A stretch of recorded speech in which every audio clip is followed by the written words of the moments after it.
So today we're presenting a chapter in our collaborative book together that we title Swipe Right for Assault. And Denise did some great introductions, but again, this is our names. If you're interested at all, feel free to talk with us afterwards. I'm happy to give contact information. But I'm Francesca, and this is Andrea, in case you were confused. As Denise mentioned, this is part of a larger project that we are calling Media Ready Feminism. So before we jump in today on our Swipe Right for Assault chapter, I want to provide a little bit of context regarding this theory that we're developing and how we're incorporating it into a variety of media platforms. Media Ready Feminism is a term that describes the way that media depictions overall seem to incorporate a feminist perspective, but at the same time actively ignore and even deny the continuing need for structural feminist change in a variety of social arenas. So this model for envisioning and theorizing media's representation of gender is allowing us as co-authors to examine society's complicated beliefs about gendered asymmetry, domination, and inequality, while simultaneously unpacking myriad understandings of what constitutes feminist identity. And really quickly, we wanted to give you sort of bullet points about what we mean by this idea of media-ready feminism, and then throughout this talk, we'll walk you through how we're applying this theory. Now, in short, media-ready feminism includes, 1, embracing the name of feminism while simultaneously depoliticizing the feminist movement. 2nd, media-ready feminism focuses on the struggles of white, heterosexual, young, upper-middle-class women, whom we argue already dominate current representations in media. And 3, media-ready feminism is a deliberate ignoring of the structural issues that maintain and reproduce what we term everyday sexism. So, obviously, feminism was the word of the year, right? And this is how we're couching this idea. And essentially, audiences are just flooded with these messages, right? To embrace their inner feminist. But little, if any, conversation is devoted to the political and structural struggles that are ongoing for many women today over issues such as work-life balance, body imaging, gendered income inequality, gendered identity, gender underrepresentation of prominent female figures in leadership positions, and so on and so on and so on. Now, we also argue everyday sexism is this idea of structural sexism that is so ingrained it has become what Goffman would refer to as part of our unthinking routine. So not unlike Aristotle's notion of habit or hexis, our data demonstrate that sexism has become, in the words of sociologists Ritzer and Ryan, an acquired yet entrenched state of moral character that orients our feelings and desires in a situation, and thence our action. As a way of just being kind of provocative, considering the recent Pulitzer prizes, we're going to use this to explain why we believe Me Too is a very much part of this media-ready feminism. Now, in some ways, Me Too seems like this watershed moment, right? It is exploring all these different actors, directors, producers, politicians, et cetera, who are clearly part of the overwhelming problem that women are facing every day. However, what we argue and why we think this is part of something like media-ready feminism is that it simultaneously approaches the idea of sexual assault as though it's a novelty, as though it's something new that women are dealing with, instead of thinking about how the concept of sexual harassment has been part of public discourse since Lynn Farley's 1975 Shakedown. So yes, we are by no means denying that the Me Too movement is important. But we argue that the overall media coverage of the movement offers little perspective of the long struggle that women have been working on to achieve gender equality. Me Too is also an example of media-ready feminism because the movement did not gain widespread attention until it focused on the stories of white, very upper middle class women actresses, right? Despite the fact that Tarana Burke, a woman of color and a social worker, originated the movement back in 2006. We can obviously trace, someone like Anita Hill with the Supreme Court Clarence Thomas in 1991. Obviously, she very publicly had a Me Too movement that we're all sort of forgetting was part of this process. We also think Me Too is a really excellent example of media-ready feminism because the impetus behind the current Me Too movement, and that whom won the Pulitzer Prize, is a white male journalist, right, who broke the story. He had every advantage. He has a lot of connections in Hollywood, obviously being Mia Farrow, and potentially Frank Sinatra's son. He has wealth. We had a whole... we went down a rabbit hole with that one day. And they still had trouble, but even this, right, even with these connections, they still had trouble getting the story published. We can't even imagine how institutions like the New York Times or the New Yorker, who initially refused to publish the story, and how, if this had been a woman of color, how difficult it could have been, perhaps never getting out to begin with, right? So all this is part of the media-ready feminism. Finally, in addition to the racial and social class biases that we have pointed out, the Media 2 campaign does not particularly address or account for everyday, ordinary sexism that women face on a daily basis, and that's why actors like Matt Damon can still say things like, well, what about all the good guys are doing? Let's pay more attention to us.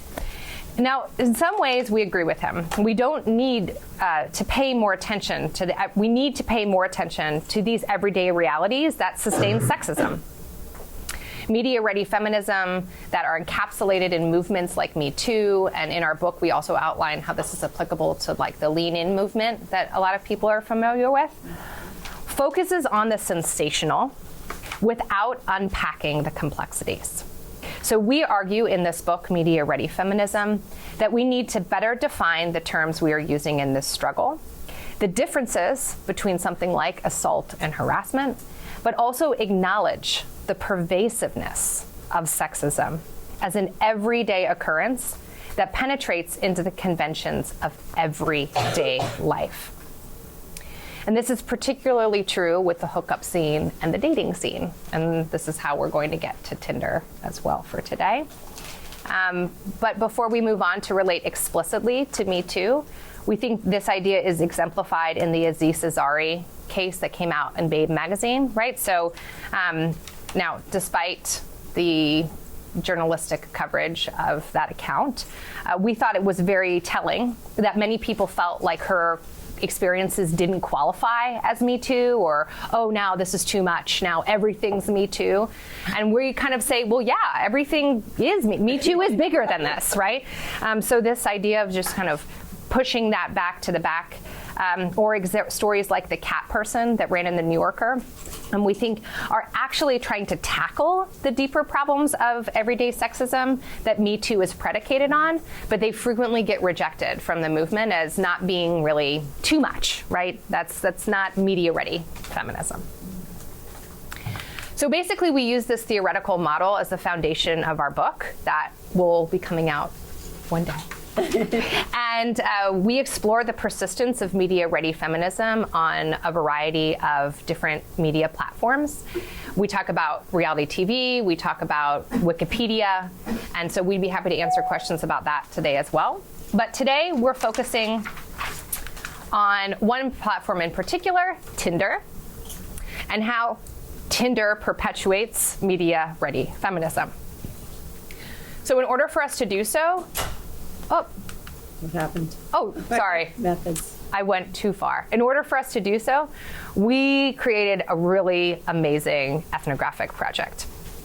And we could not have done this amazing ethnographic project without the support of PBI, without the support of University of Virginia more generally, the provost office. And how this project worked. And the dean's office. The dean's office. The College of Arts and Sciences. Many wonderful contributors made this bizarre idea happen.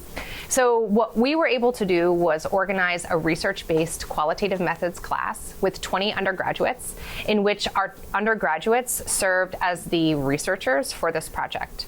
So we had 20 undergraduate students doing ethnographic observations, in-depth interviews, as well as kind of really interesting experiments. We even ran a few experiments and focus groups and online ethnography. And we ran this over the course of a semester. So in the end, we have over 1,000 of hours of ethnographic observations, hundreds of in-depth interviews, focus groups, and some of the students that we met through this class and recruited through this class, because of PBI, we've been able to keep them on and have them serve as even more in-depth researchers and help us continue both analysis as well as continuing our data collection. So we wouldn't be able to do this chapter without all of these amazing resources. But these are the methods by which we are basing the findings from this chapter in specifically in this presentation today. Okay. Oh, wait, sorry. I'm really quickly going to say why Tinder bills itself as media-ready feminism, and then it's Andrea. Sorry. So Tinder bills itself as an app that facilitates new relationships. Using a simple slogan, swipe, match, chat, Tinder asserts that everyone in the Tinder community is held to the same standards, and that these standards include no nudity or sexual contact, no inappropriate behavior, no violent or graphic content, no pictures of children, copyright infringement, no harassment, stalking, threats, bullying, or intimidation, no private information or hate speech. And the company warns that violators of these terms and conditions may be banned from the app. Apps like Tinder, and we would argue things like Bumble, et cetera, also fall on this, facilitate a language of empowerment, right? You get to decide who you're interested. Swipe right if you like. And then only you have the ability to match with someone if there's a mutual agreement, what the company refers to as matching. So while we think that even apps like Bumble, which try to give women more power in the initial matching process, because they can only initiate the first round of contact, we think that these apps really are the embodiment of something like media-ready feminism, because they create the illusion of equality without unpacking the underlying structural sexism embedded in the foundation of what Tinder ends up facilitating, the hookup. Okay. Right. And of course, without recognizing the cultural context of everyday sexism, which does influence the way Tinder is used. So what I'm going to do is take a few slides to present preliminary findings, because we are drowning in seas of data, which we're analyzing, and the class was very successful that way. To look at different ways Tinder was used by the primarily young college students in our sample, and to talk about how Tinder is an example of media-ready feminism in some ways. So there are those on Tinder, even as college students, who do what we call a serious use of Tinder.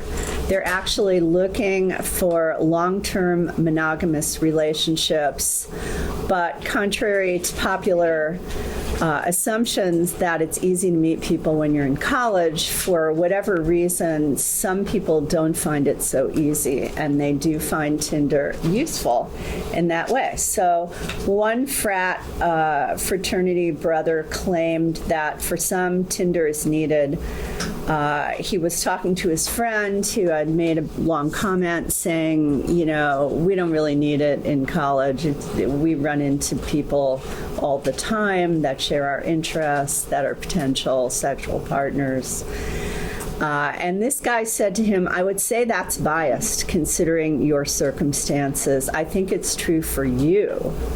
You're a relatively attractive guy in a fraternity. Your classes have a large amount of females in them, and these were heterosexual fraternity brothers.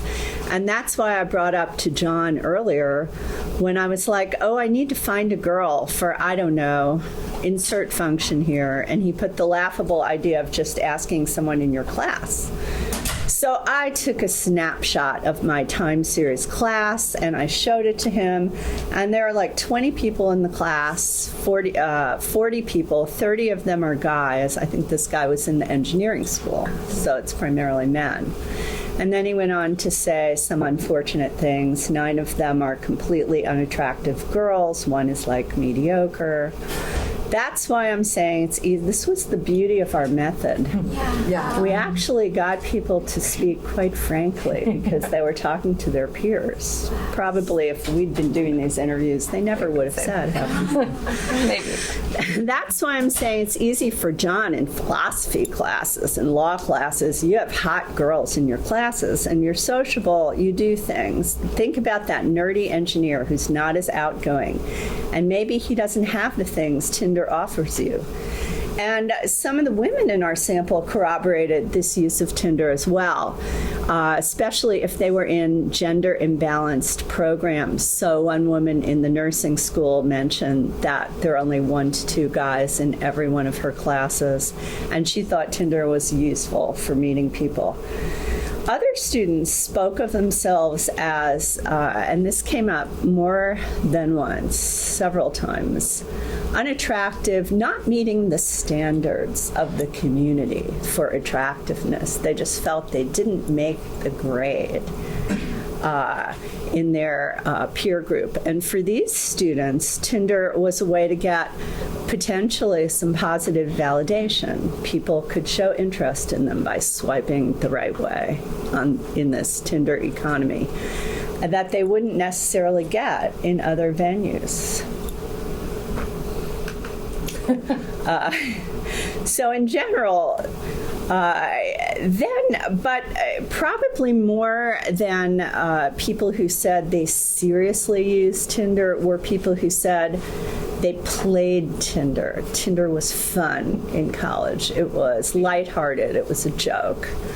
So in general, this idea that Tinder and apps like it are play came up a lot in our interviews. And one function this had was it made it easy for guys to pretend to be interested in women. And the assumption underlying this was a very traditional one, that women will be interested when these meetings are arranged or these swipes are done, and guys much less so in a continuing relationship or an outright boyfriend-girlfriend situation, and that Tinder is only one more tool that facilitates this imbalance.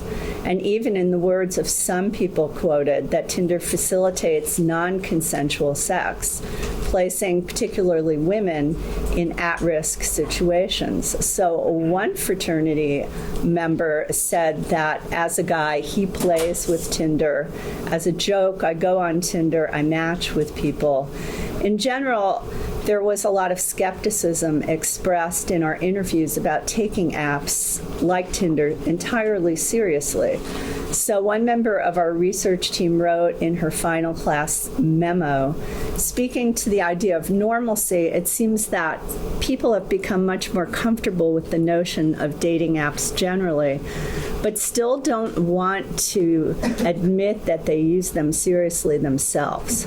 So one student who was interviewed said, I don't want to say that dating apps cheapen romance because I know it works for some people, but the boys keep kind of focusing on this idea that, oh, I would hate to say the story is that we met on this or that or the other. And so while people are using them, they're not usually fully invested in finding something serious through them. And college girls often seem to use Tinder, those who are comfortable with it, as an ego boost, but still don't necessarily see it as more than a game. One person even noted, we say playing Tinder to make sure people know that it's a joke.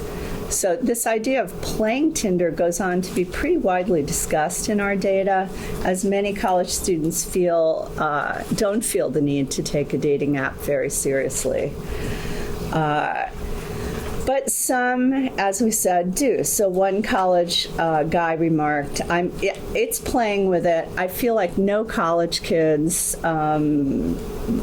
you run into people who are like-minded, doing the same stuff you do all the time. You meet new people all the time in your classes. You don't need this extra service. The value that Tinder and other dating apps like Bumble have, you don't have this immediate access to people of the same age group that you could potentially form new relationships with. I think that's why there's not a huge need for it in college, because you have all the things that Tinder offers you already. And others said things like, I have Tinder, but I don't really use it to hook up with people, just to kind of see and look up and get a little ego boost. So I've never met anybody who's actually gotten a boyfriend or girlfriend off of it. But then in some of our conversations, people would say, oh no, X met Y on Tinder, or this friend met this person on Tinder, and they would say, really? Really? Did this happen? So it's the kind of thing that people tend to keep hidden when it leads to a long-term relationship. And that even came up in our class, where people said, yeah, I met my boyfriend or girlfriend on Tinder, but we never told our parents. We wouldn't want people to know that that was how we met. So it's kind of interesting. Okay.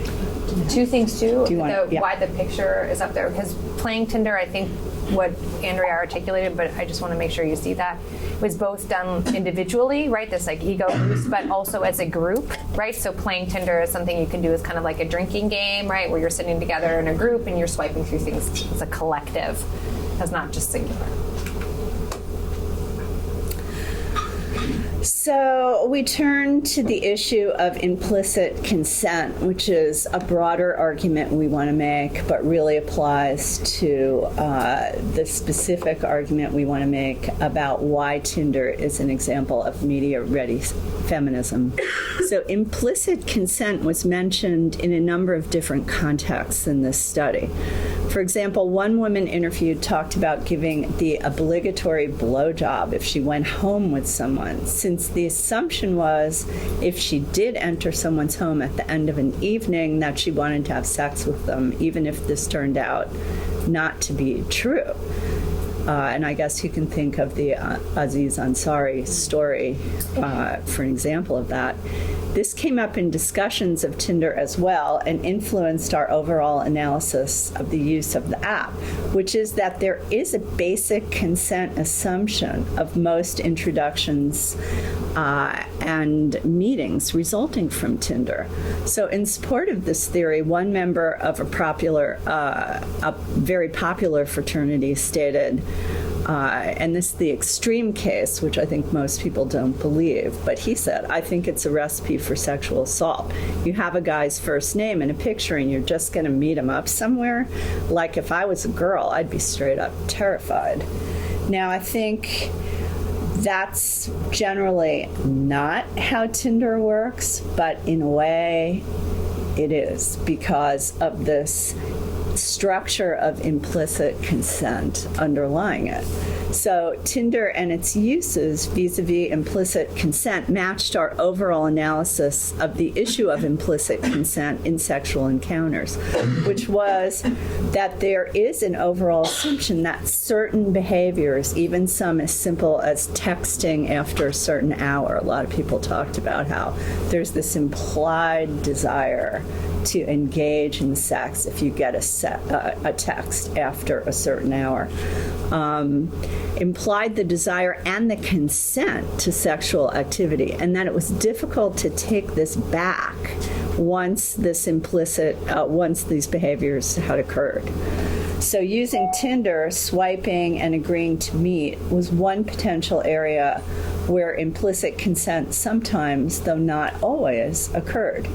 There was the danger that consent could be implied in a lot of these encounters, even if the person allegedly giving it didn't really look at it that way. So in this way, Tinder played into the overall environment of what sociologist Lisa Wade calls hookup culture, that she argues dominates this sexual encounters among particularly first and second year college students, in which certain behaviors implied an interest in purely sexual encounters, even when this had not been intended. Do you want to add anything? Yeah, that's great. And then the last reason why we argue that Tinder is an example of media-ready feminism is that, as we say before, it embraces this idea of empowerment without really getting into the structural issues like implicit consent that Andrea describes. And we say that also the focus on empowerment is really doesn't outline the fact that some people match more on Tinder and other apps than others, right? And so we did this with just like a very interesting experiment that took quite a lot of work. So one of the students in our class created 2 separate Tinder profiles. Now, Tinder requires you to sync with your Facebook account. So this required her to delete her Facebook account from her phone, start a fake Facebook account with each of these women based on photos that are available just from like Shutterstock, like open photos. Mm-hmm. And so what she did, these are actually 2 separate people, and so these are 2 separate people. But what she did was use that. She said that both of these represent the kind of like face forward picture that people have on Tinder. And this both represent the like playful, fun picture that people have on Tinder. So she used these photos to create 2 very generic sounding people, and we went on and found that the 2 most common names on Tinder are Emily and Lauren. So we went with one Emily and one Lauren, and then you can't see this, but or maybe you can, maybe your eyesight's better than mine, but she wrote a very generic saying that said lover of pizza and who's, right? So that she could like match with people that were right in the area. And so what she found though was that Emily was matched with almost twice as frequently as Lauren, right?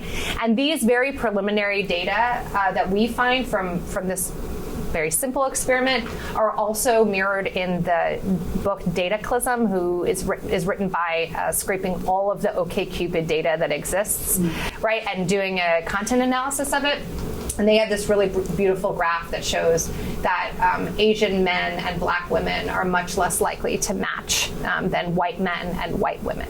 So the ways in which Tinder is promoting this idea of empowerment, anyone can match, you're in control of who you match with, is still not getting at, one, the structural issues of everyday sexism, right? This implicit consent that Andrea is talking about, and also is not getting into the broader problems of structural racial inequality, as well as just other aspects of inequality that we feel are representative in media-ready feminism.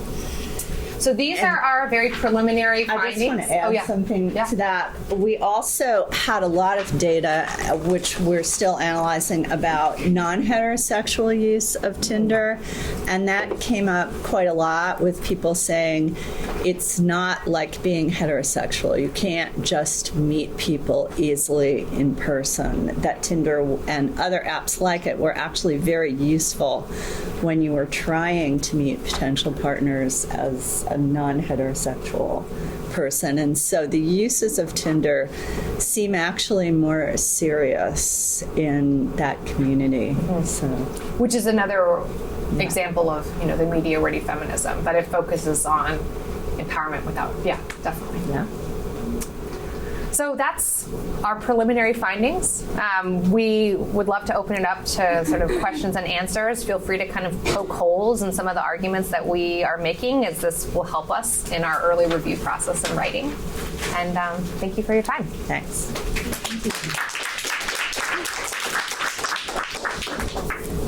Go ahead and field questions. Yes. Oh, sure. Absolutely. Ask questions. Yes. So I'm interested in the coining, I have a lot of questions, but coining of the term media-ready feminism. Mm-hmm. It kind of implies that there's a feminism that's not ready for the media, right? That's like more radical, more subversive, that will like take down the man or whatever. And I wonder if that's true. Or where that feminism is if it's not in the media right now. So how you came up with that term. Great question. It's out there. It's somewhere.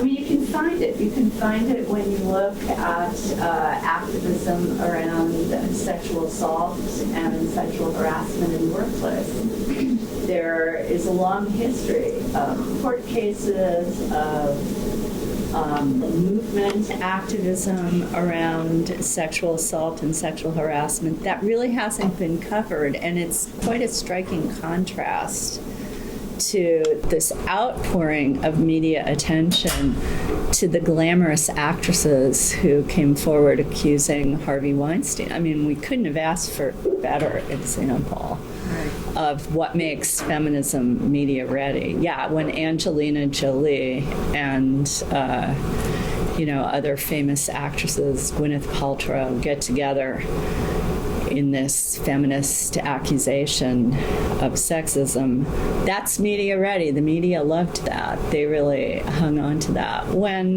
not famous, not wealthy, not actress-looking women make these accusations, it seems much less highlighted and much less covered. And also in the introduction, we're developing kind of like a 2x2 chart that helps explicate this idea that you're getting at. So we're kind of knee deep in thinking about how this looks. But another example that we've been talking about with our book in terms of media ready feminism is something like, and this deals also with my dissertation, in patterns of silence. And so we see and recognize patterns of silence in highly editorialized, professionalized media systems, and we've seen it for some time. But I think there's this common misnomer that that community sourced or like participatory media is helping balance this. And I think in some respects it is, but we also need to recognize how community norms are still pushing to the side and silencing concepts that are non-normative, that challenge existing power dynamics. And an example that we thought about in our book is even kind of the basic media coverage that happened a few years back when a young woman, Hannah Graham, was missing from our community.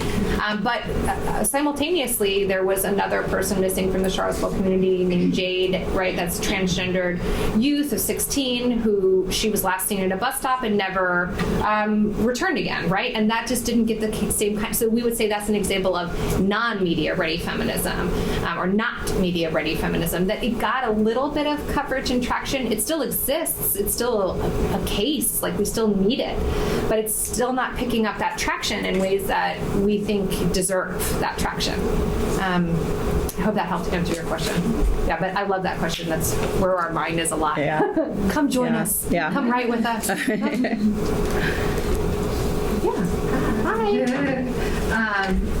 I'm struck by the part that you have beforehand about Me Too, knowing that it is Toronto Burke's hashtag and the story behind the hashtag as she meant it, right? Where a young girl had come up to her and said, or where the young girl had come up to her and said, I'm being abused by my stepfather, and Toronto Burke couldn't bring herself to say Me Too. And so when you're saying, like, how do you deal with the fact that this is Toronto Burke's conception of it is from a Black woman and the way she's intended it, people are using it in ways that are not necessarily media ready, I think. I mean, I could be wrong.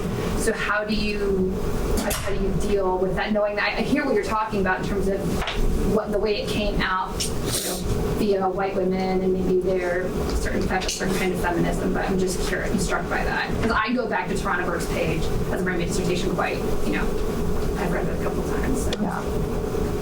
So you want to know, like how, like when you say that Me Too is an example of media-ready feminism, how do you say that while at the same time acknowledging that, in fact, that hashtag and the way that some people choose to use it is around Toronto Burke's conception, in conversation with people who are actually experiencing forms of violence that may be hidden in the media. So like her hashtag is about, family violence. Right. Well, I mean, I think when we're talking about this explosion of media coverage of Me Too and what that referred to, which was not necessarily the forms of violence that Toronto Burke was referring to. We didn't even actually acknowledge Toronto Burke until there was a quelling of people. No, I know, but now it does. So yeah, I think there's like this problem with hashtag hijacking, and I think the issue of with something like the Pulitzer being awarded to the New York Times and the New Yorker rather than someone like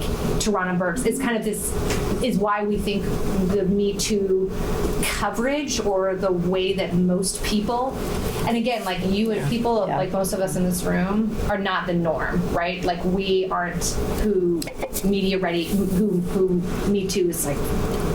I mean, the New York Times, they had one op-ed about Tarana Burke, but they had multiple stories that did not acknowledge her, that mentioned Me Too. And I find it pretty astonishing that they're included in this Pulitzer Prize when they refused to publish this story until the New Yorker took the plunge and published it. And it's clearly a very risky thing for journalists to do, because... But I think what you're saying is like how we are framing this argument, we want to make sure we're not further diminishing people that are using it. Or And part of my question, I guess, is it a media problem or is it a feminism problem?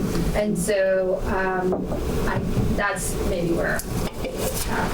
Well, you know, I think that's a really hard question, because feminism means so many different things. I mean, you know, I don't know that there would be an answer to that question, because where is feminism? It's in these many different places. And one place it is in the mass media right now. And that's what we're describing as media-ready feminism. But certainly there is a multiplicity of answers to where is it a feminism problem? You know, whose feminism? Where is the feminism? Is it a media description of that feminism? Is it a grassroots activist movement? And which one is it? Because there might be hundreds of them. So, you know, I would not want to label feminism, certainly not today, as residing in one place.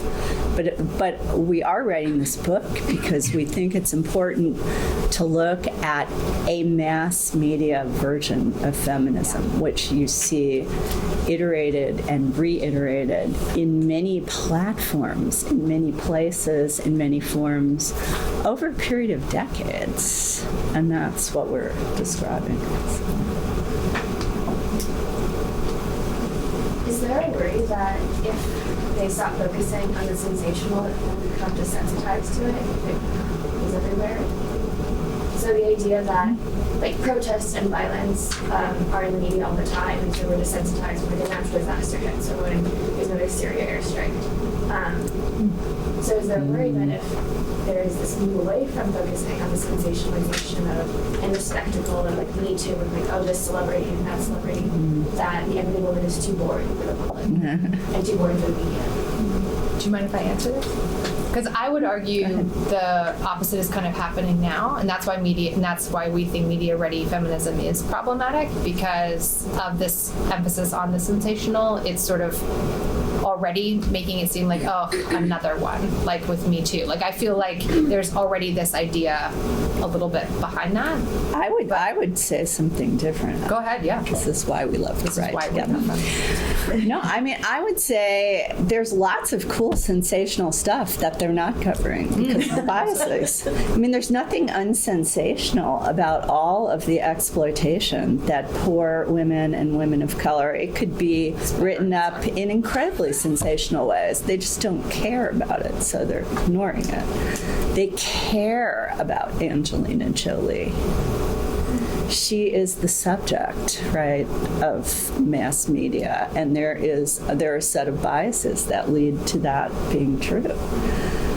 So I just don't think it's that's kind of what media people want to say to us. And because I'm a media studies professor, I do spend a lot of time with media people, you know, and they kind of think, oh yeah, if it's sensational, we'll cover it, we'll write it up. But actually, as in my other, then I put on my sociologist hat, right? Like, actually, that's not the way it works, because there's a lot of sensational stuff that's ignored. And yeah, I guess they want to be sensational. There are a set of criteria that journalists look for in stories they cover, and that's one of the logics behind sort of the Rolling Stone article. If I write it up a certain way and make this a super sensational, I'll get my attention to it. And that to me was a really interesting, complex case of maybe the phenomenon you're bringing up with this question. I think that reporter really wanted to get attention for this issue of college sexual assault. So she seems to have played around with the facts, whatever they are, because we still don't seem to know them, and slanted this to be as sensational as she could possibly make it. And it was really sensational. It really got a lot of attention to that issue of sexual assault. As a radical person, I would probably say that was a really good thing, what she did. This is a very unpopular position in media studies and in journalism, and I might be the only person that holds it at the moment. But I actually think, that's the whole reason we got funded for this class, for example, and that the administration started to actually put some money behind research into college sexual assault, and there was discussion of it and discourse, and people cared because of this totally made-up story that this reporter got published. So what does that say about our media system? Something, something not so great. But, my question is maybe a little complicated, so I hope it's okay if I read my question. It strikes me that the idea of implicit consent reveals some of the challenges of a sexual violence reduction approach that emphasizes consent. Also, another way to put it being that emphasizes the rational, autonomous individual and assumes that all parties in a sexual encounter meet on equal terms.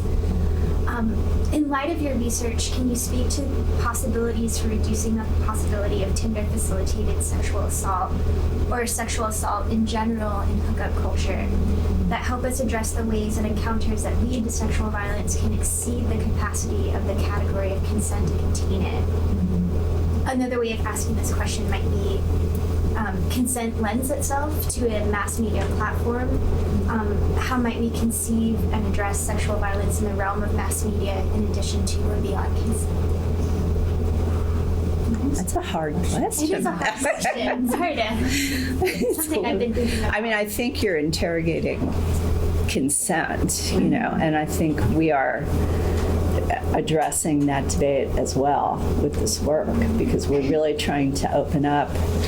I think as we did this research, we started to think of it as a much more complicated issue than it seemed to be being treated as.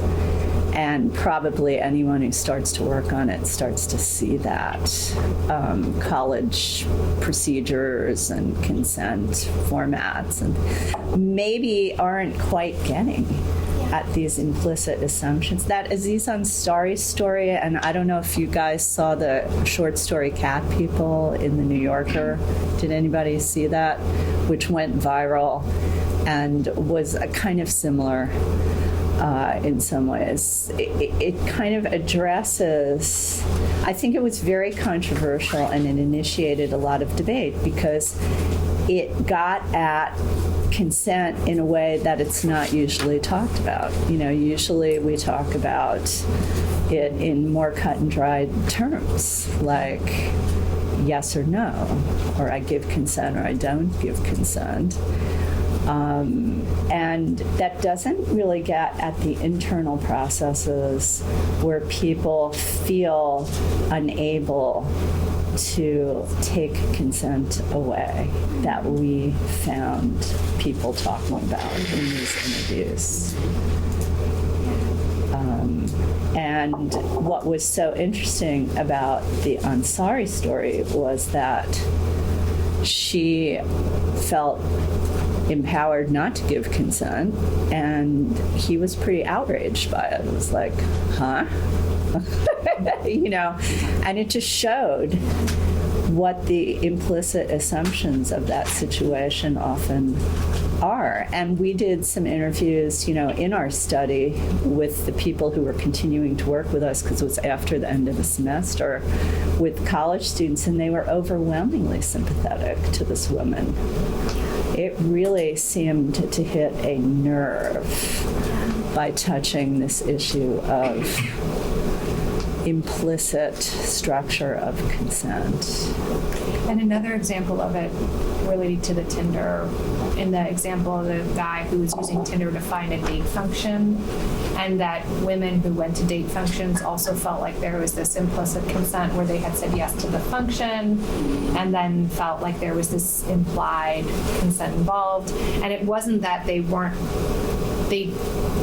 saying no or they weren't saying yes. It was this implicit where they felt like they just couldn't say no anymore, or that they had said yes already and they had changed their mind, and so they weren't able to communicate that. And that's, I think, something that is getting at with active consent conversations, where they say that consent is an ongoing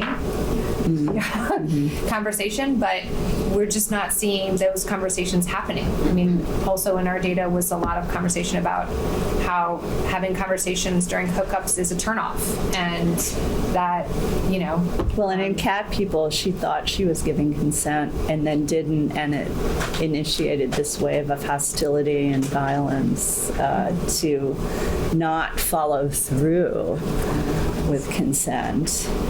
And that, that was sort of another facet that the Ansari story didn't cover. And people are afraid of that. And there's reason to be afraid. So I don't know if that answered your question, because it was a pretty complicated Yeah, that was a really great. You guys given me some more things to think about, so thank you. I saw a hand in the back, but I don't know. Caitlin. Hi. Hi. Hi. Thank you. I want to thank Caitlin's Field Methods writing group also for helping with this ongoing thinking process here. Yeah, writing is better done as a collective. Yeah. I'm trying. So I really appreciated how you guys pointed out how different communities use Tinder in different ways, especially if the person feels like a minority and they want to meet people who are like them, especially in the case of the LGBTQ community. And I was thinking about disability and how the internet and chat rooms created spaces for people with kind of unusual disabilities to meet each other and share experiences online, and that often led to marriages and sexual partnerships. Can Tinder be a platform for that? How does disability relate to media writing? I didn't see that. We didn't. Unfortunately, I would say that was one issue. We did not have any non-able-bodied participants in our study, so that's something we cannot directly address. But I think one thing that I want to get at with your question is, it's not the platform of Tinder that we think is specifically problematic. It's the way that Tinder is framed without these underlying structural issues that it facilitates, if that makes sense. So, and I think that also gets to the Me Too movement as well. Like, it's not the media ready feminism that we're critiquing is not necessarily the object itself, but rather how that's portrayed and amplified. And one thing that I think is really interesting about this, and also speaks to some of my other work as well about silencing, is that when it's kind of these safe havens, right? And we see this even on spaces like Tumblr. So I think that actually gets to your question as well. So Tumblr facilitates like really beautiful, very empowered, very feminist language. That's not media-ready feminism. But it's like, in order for it to get a wider audience, it has to water down this messaging. So I'm sorry, I think I just hijacked your question and didn't answer it. But with regard to your specific question about unable-bodied community, I do not have anything specific about that. Yeah, I mean, I'd like to know more about those spaces and chat rooms. Is that?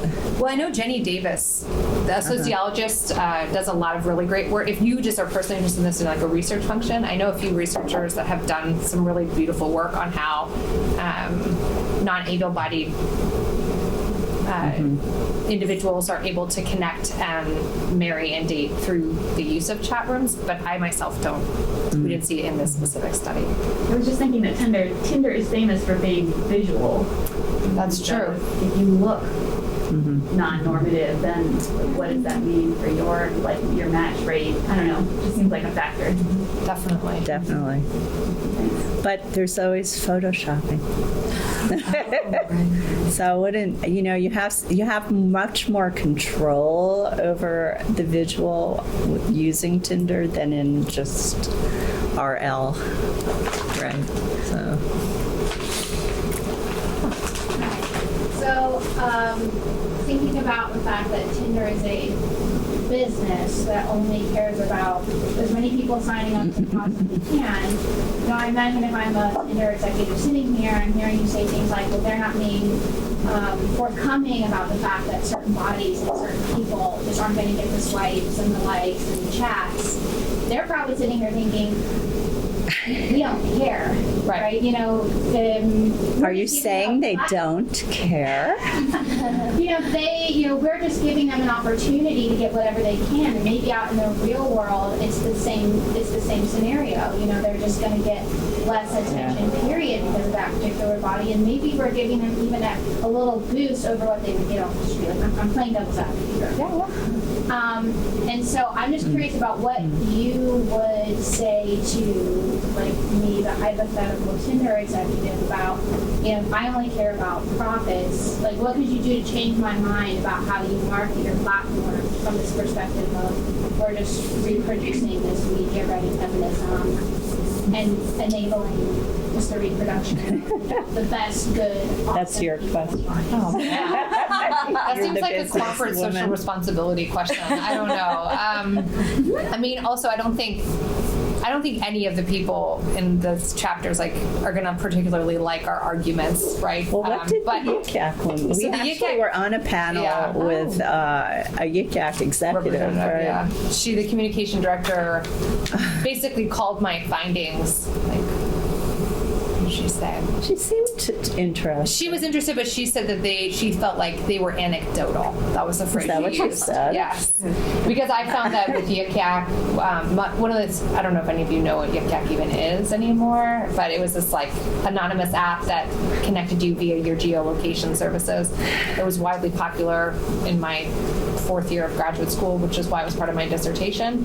But my larger argument was that YICAC was problematic, not because of the racism that showed up on there, because often that was downvoted quickly according to the community, but rather the implicit racism that was highly upvoted. And so what you should actually be, and that also counter movement, so Black Lives Matter sentiment, was downvoted and deleted as frequently as explicit racism. So I was saying, at least this is from when she was saying that wasn't true, and so I was saying, give me your data and I'll show you it's true. That's what she was saying. They wouldn't. So, but how I would respond to that question though about Tinder, I mean, I guess there's a few ways that I think Tinder could make itself less media ready and actually care about the consumer. One would be not linking it to your Facebook profile, right? Because that's a security issue. So they frame this as, we want only your real self and only real people to be on Tinder. But I think that in terms of technological affordances and the amount of privacy that you give up by linking, obviously Cambridge Analytica, right? The Cambridge Analytica wasn't unique, right? Every app that you associate with Facebook is giving your data to a whole bunch of different people. So I think there's ways that Tinder could maintain market share without necessarily being linked to a Facebook profile, or now I think you can link it to your Instagram profile, but you can't have a Tinder of itself. It has to be linked to a social media platform. So I think that's a way that they could give more agency and autonomy and consent back to individuals. And I think another way is like when you match with someone, if you decide to meet up with them, I mean, I think there's ways that you can say like, hey, just because you matched doesn't mean you have to hook up or something. Not like they care about that, but I don't think that corporations do care about that. And I don't think you would ever make a corporation care about it. But a way that you could, theoretically, if you wanted to have this like CSR marketing campaign, I think could be something that like after matching, there's a pop-up that says like, hey, just because you match doesn't mean, just because you said yes doesn't mean you can't ignore that person now, or like you don't have any obligation to this match just because you've matched. Care about that if we somehow linked Tinder to the problem of sexual assault. They would have to look like they cared. Maybe this would be a way that they could look like they care, right? Maybe to say like, you matched, but just because you matched right, yeah, just because you like matched once doesn't mean, because that's what our argument is that when people, it gives you this sense of agency until you match, and then like the text after midnight or the saying yes to a date function, it falls back into these cultural tropes that or entering the fraternity house. That's another thing that came up. I saw one more hand. I just wanted to jump in and say I feel like Bumble would be more to accept those kinds of critiques. Probably. Themselves as like an empowered feminist, empowered woman. Actually, I could probably see a little bubble on Bumble that's like, just remember, because you said yes doesn't mean you owe this match anything. Like, do you know anyone at Bumble? Maybe we should contact them. But I mean, they have this explicitly feminist statement, you know, about this is the feminist app. So they might care more. Yeah. So I have a ton of questions, but so I just want to go back to, this is actually empirical stuff first, is the what you're calling implicit bias, I'm thinking of, or implicit consent, I'm thinking about as informal norms. There's all these informal norms out there. And so first of all, does everybody know these informal norms? Are they fairly static? How frequently do they change? Do they change with these various media platforms? So I know where they're initially coming from. I get that as a feminist scholar, right? But I'm just wondering if somehow the platforms themselves in any way shift the norms, or if you're, because you're kind of suggesting that they're just like overlaid, and I'm just curious about the technology itself shaping them. Can I answer this using the Wikipedia chapter from our book? So I think one of the chapters that we talk about is Wikipedia, which is based on my research on Wikipedia. And I think Wikipedia is really interesting because there is this blatant gender gap in terms of content about women and also women who edit. And so there's been this very valiant effort by Wikipedia to create these editathons, which are these like spaces where people are actively trying to add women who are missing onto Wikipedia, right? And I describe this as an example of media-ready feminism because I study articles nominated for deletion and the stickiness of them. And what I've found by scraping data and doing statistical analysis is that women are twice as likely to be nominated for deletion, even if they meet the criteria for Wikipedia standards. So I would say in some ways, like the norms are so, and I'm using Cecilia Ridgway's like implicit biases conversations here to talk about this, like how we evaluate even something as basic as like notability, and how these are just so ingrained and like so deep on something that seems like so new, like Wikipedia. Like I don't know. I think they can't possibly be static, right? But they just seem so entrenched. Yeah. So that's no. I'm saddened by it. The answer, but I mean, I think those are really great questions that we would have no way to answer because we're not looking over time. And I think it would be hard for anyone to answer them because in different platforms there might be somewhat different norms that don't seem to match up, I guess is what I was kind of thinking. Well, I mean, what we got from the sense of from our discussions with our students and our interviews, what they gathered is that there is this overall problem of implicit consent. It comes out in different ways in different situations and using different platforms.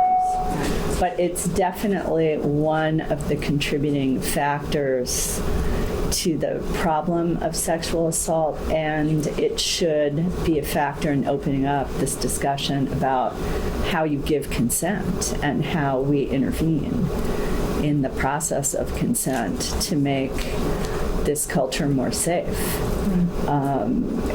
And, you know, I think I am a sociologist, but I'm not enough of a sociologist to know the research, you know, the discussions about what norms are.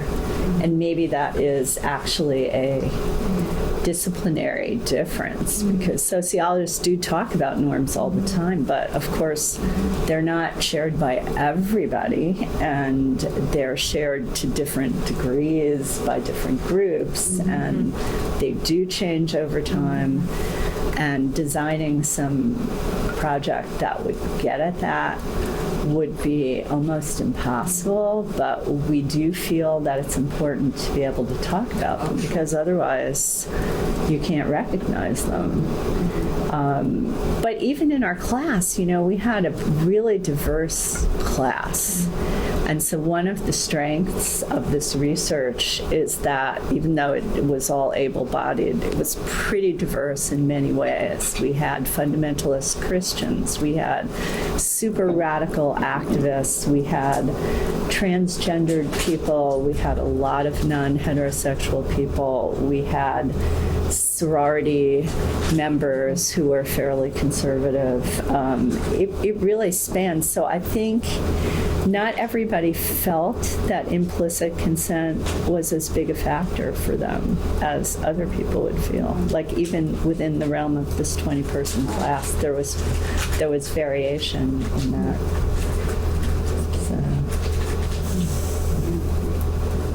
So there's another question. I was actually going to ask you, because I'm struck by the part about playing Tinder and how there's some research done now.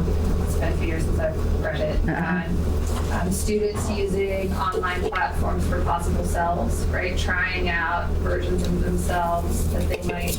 And so playing Tinder actually strikes me as totally aligning with that in fact, it's not the way they intended, might not be related to playing someone, but rather playing with, you know, right, the platform and different versions of themselves. You know, it's just, the research has been done previously, it's been on Facebook, I think, in particular. Yeah, it's Turkle's work, right? Turkle and Yeah. Yeah. Yeah, it's been a while. But that part to me seemed, I'm just thinking about that in terms of the platform differences. Though, of course, Facebook has these safeguards, right? You have to use your real name. You have to have your name on it. And then Tinder wants to be linked up to one of these profiles. So they're trying to cut down on artificial self. People don't necessarily use their entire real name. Like, look at teachers, for example, who don't want their students to find them. Right. That, or like. Yeah. So, without their last No, name. and I think you're right. I mean, this idea of like playing with perhaps even sexuality, like who knows, right? So I think that's definitely something to consider that we hadn't yet thought of. So revisiting that is a good idea, for sure. So, if you don't mind, I'd like to get back to some of the initial questions, which were about, you know, what kind of feminism is this? I mean, you know, what is media-ready feminism and that kind of thing? And so, one of the things that struck me is that, you know, there was this moment with so-called third wave where we were supposed to be, you know, post-feminist, and that was kind of, you know, when feminism really wasn't a word that one said in the media, right? And then I mean, you know, that was covert, right? I mean, that was radical to talk about it, other than perhaps some of the girl power rights stuff that was going on. And then but feminism wasn't a word, but feminist ideas were portrayed all the time. So part of why it wasn't a word, and this is one of the arguments in the book, is that there was this assumption feminism was really successful. It happened. Right. We're all really equal now, gender equality, and so implicit feminism we're all feminists. Right. So we don't need to talk about So that's what I would think of as post-feminism, and so that was out there, right? And then there's been some people, I think, especially before, I'd say before Trump got elected, we're talking about a so-called fourth wave feminism in the United States and in the UK that was very media-oriented, right? So so before the Me Too movement, right, there was a lot of activism on college campuses, for instance, about sexual assault, and a lot of that was being run through various social media platforms. So it seemed like that was sort of a possible thing, and then with the election of Trump and everything, that's kind of, the fact that there was just feminism on the media has shifted, right? And so I'm wondering if this kind of, at least in the stuff that I'm reading, which is a different, set of authors, so this is why I'm kind of giving you some of this background. So when you say media-ready feminism, I'm really thinking we're talking about neoliberal feminism, right, which is Sheryl Sandberg feminism, right? So that is, I think you can actually, what I would argue is that you can actually name it. You can say it's not black feminism, right? It's not post-colonial feminism. It's not postmodern feminism, although there's little bits of it there that get picked up. But it's primarily, right, neoliberal feminism. And so what would somebody do on a corporate board is they would hire somebody like Sheryl Sandberg, right? I mean, who would give this notion of, individual autonomy and agency and be a good entrepreneur and go out there and you're responsible, for your own success, go for it, woman, right? Which is not the vast majority of feminism, say, in the academy, right? So there's all these other feminisms that are going to either get co-opted or ignored, silenced, and marginalized. And so I think it would actually be really helpful to say that media-ready feminism is neoliberal feminism because that's the dominant mode of ourselves and our understanding of governmentality in the world we live in right now.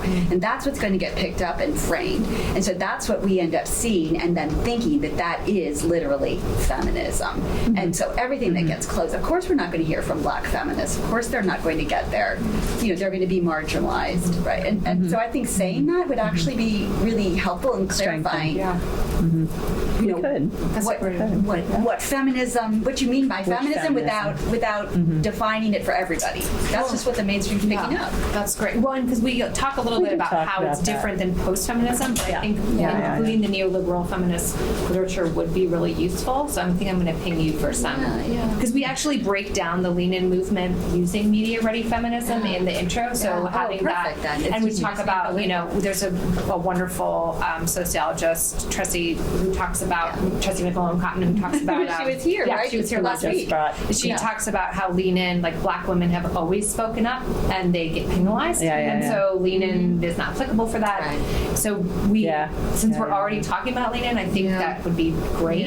So I'm going to email you and ask you for some suggested resources because those are outside of our wheelhouse. I do generally shy away from using the word neoliberal. We fight about this. I'm always because I think it's become kind of a catchphrase and not very meaningful in a lot of ways. And the way it's been used in the media literature, it becomes very abstract, and I don't think it really has to be, because we had neoliberal feminism way before we started talking about neoliberal as this catchphrase word. So, and I kind of see media-ready feminism even predating this widespread use of the word neoliberal feminism. Yeah, well, whatever is the dominant mode, right, of being in the world that's priority. I mean, that's what you're getting at with media-ready, is they are always going to take that, right? And at this particular moment, though, it's neoliberal. It could be something later on that would be different, right? We'd like to hope, although I guess most of us probably wouldn't like it. But I mean, it's mainstream, right? And it's how it's co-opting other types of more radical feminism. Yes. I think that goes to the earlier question a little bit. Which feminism? Well, right, and why? And Jenny's question about like, what do you, Me Too, right? There, yes, of course, it's coming out of the Black feminist tradition, right? But that's going to be shunted aside. We just know that's going to happen in the mainstream media because it's run by profit, right? And you want to appeal to the mainstream, who aren't going to be interested in hearing from a lot of angry Black women, right? That's how they're going to categorize them, right? Yeah, that would be useful. I think. I'm going to email you for those. That's great.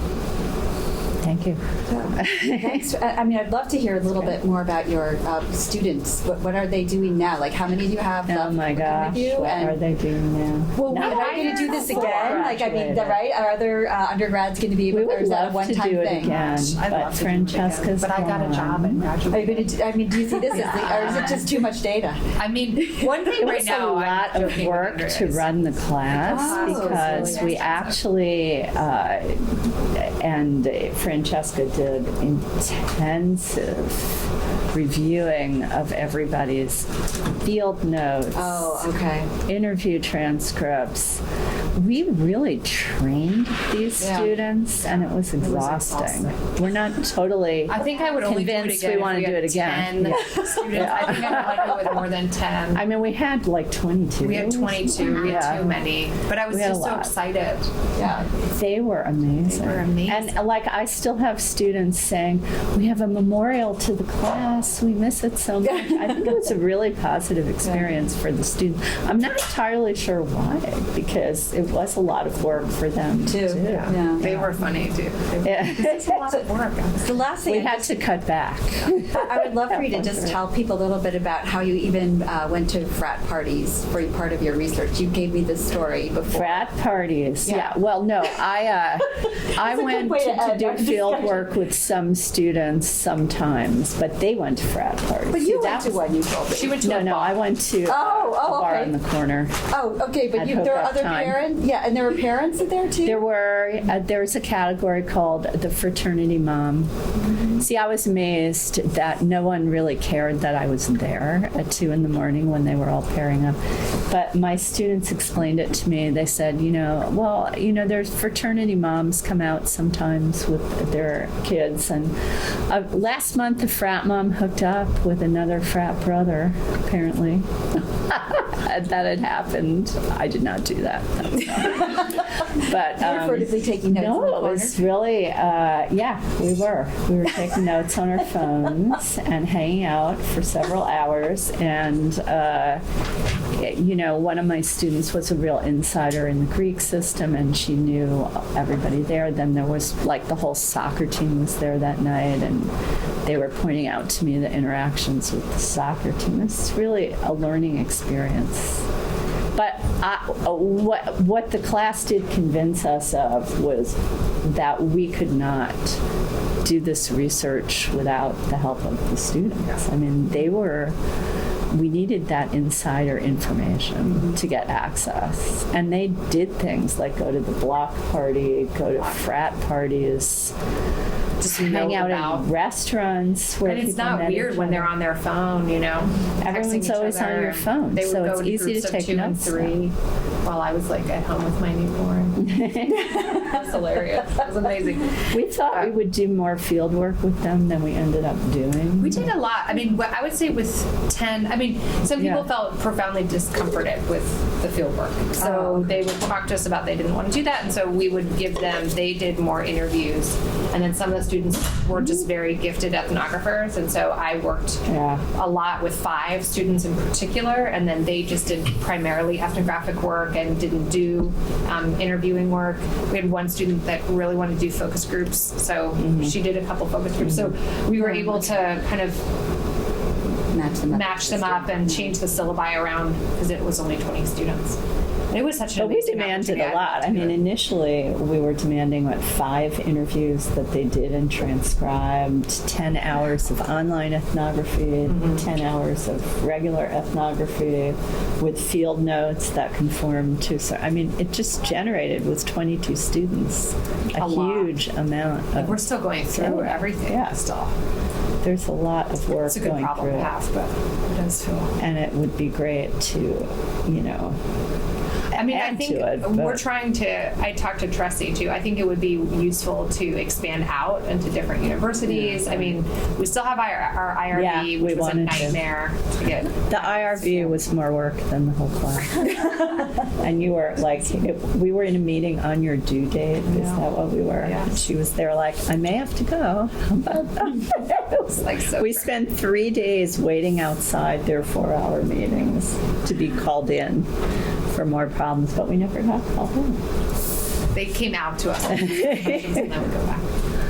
Yeah, the Yeah, the IRB students were was- incredible, yeah. for sure. Yeah, yeah. I would definitely do it again if we were able to. I mean, we would like to, we did have this image of this taking place in a whole plethora of very diverse university campuses so that we'd be able to write it up in a comparative way. And then it turns out that we would have to go to the individual IRBs with our IRB, and that added another layer of difficulty. Just weren't able to do it. I mean, our students had contacts at a lot of universities, but that was, by the time we started the class and realized that there really wasn't time to get it through. So now that you'll be at JMU, you can probably do it there. Let us know if you're interested. Yeah, if anyone wants to work on this, it's here. Well, thanks so much for coming and sharing Thank your research you. with us.